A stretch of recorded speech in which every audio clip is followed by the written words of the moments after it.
passed up a chance to pose as Milli Vanilli. I did not pass up a chance. We voted on who would represent our staff, and Deshaun and Coach Fry did a really good job. So.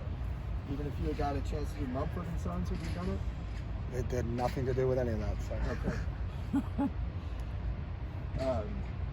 I think it's fair to say attendance is a big metric in college football. How would you kind of evaluate how you've connected with the fans since you've been here? Well, it's been 2 years now since we've had fans, so you're going back a ways there in terms of we're back to what, the 19th season, I think. Yeah. So really don't know what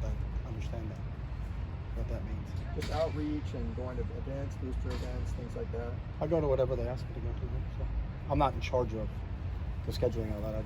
That's all coordinated through the athletic department. So we just had a nice kickoff dinner the other night. I thought it was really good. And it was good because it was the first time we've had a chance to actually be around fans for since a year ago, or 2 years ago. So. Is there anybody you know for certain is out on Saturday? Not right now.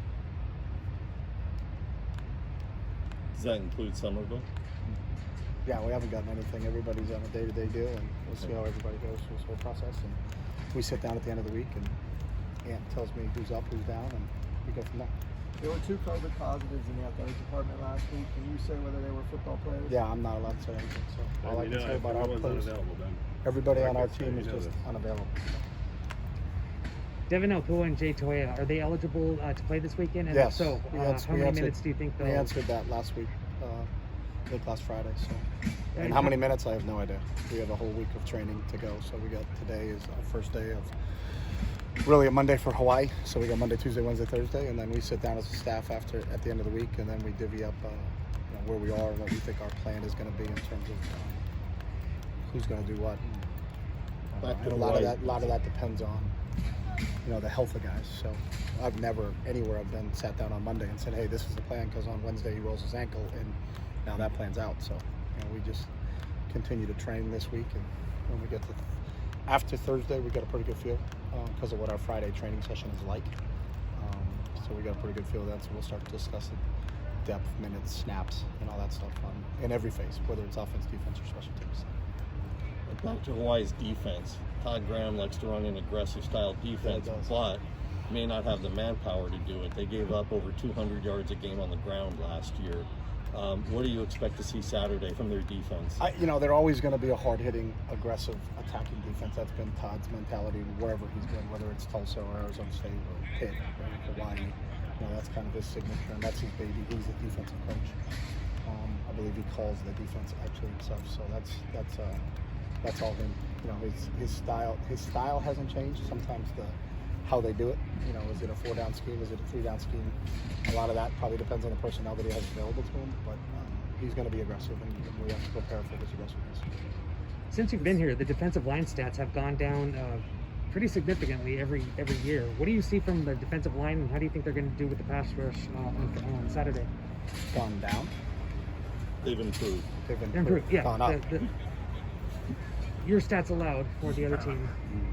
They've improved. Okay, you had me there for a second. Obviously, I think we've got some guys there. Otito, Mitchell Gude, bunch of guys up there up front. Ottawa, that can generate some individual pass rush where it doesn't have to be a schematic thing, where it's more of how do we scheme up the pass protection scheme. We have guys that we believe can win in one-on-one battles, and that's a credit to them. Those guys have really worked hard at their craft.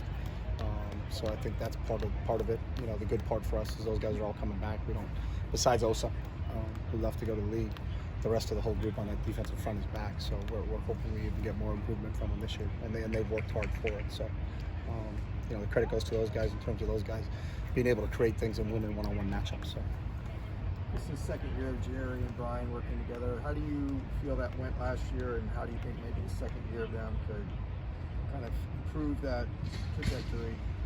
I think they all did a great job. I think our defensive staff, it's a group effort over there. It was Johnny Nansen was added to the group.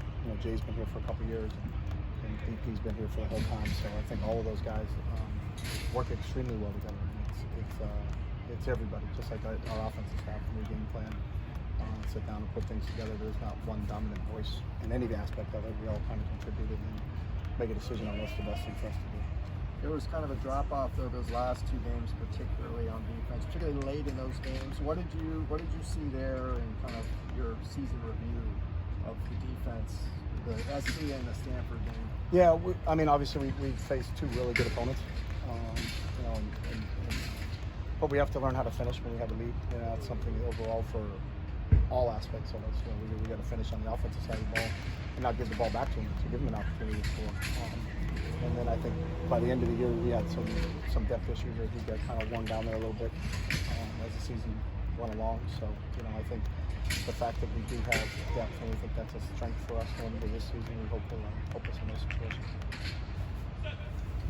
When you talk about being able to close out, is that mental, conditioning, some combination of both? I don't think it's a conditioning thing with this team. I think a lot of it is maybe the opportunities for guys that hadn't played as they got going towards the end of the year, getting newer snaps at times. But it's everything. It's a mindset. It's being able to, on all aspects of it, because I think offensively you have to be able to finish too. So if we can sustain and stay on the field for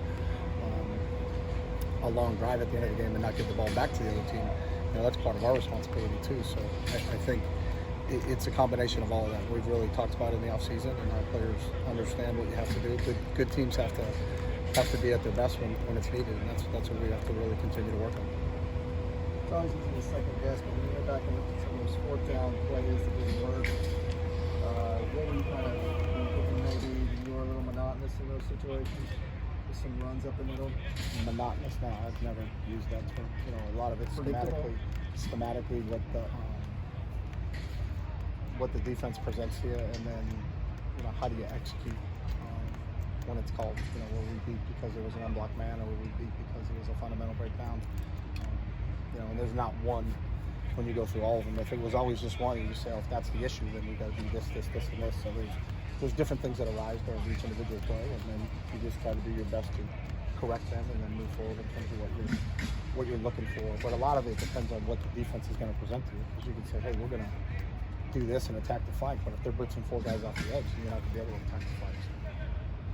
Sam Marrazzo, is he back playing in live session scrimmages, or is he still just... Sam's in contact drills right now. Yeah. Okay. And he's a kid that we need to evaluate as this week goes along, and then talk to the trainers in terms of where they feel he is at this point in time, and in terms of amount of snaps and what we can do from that standpoint.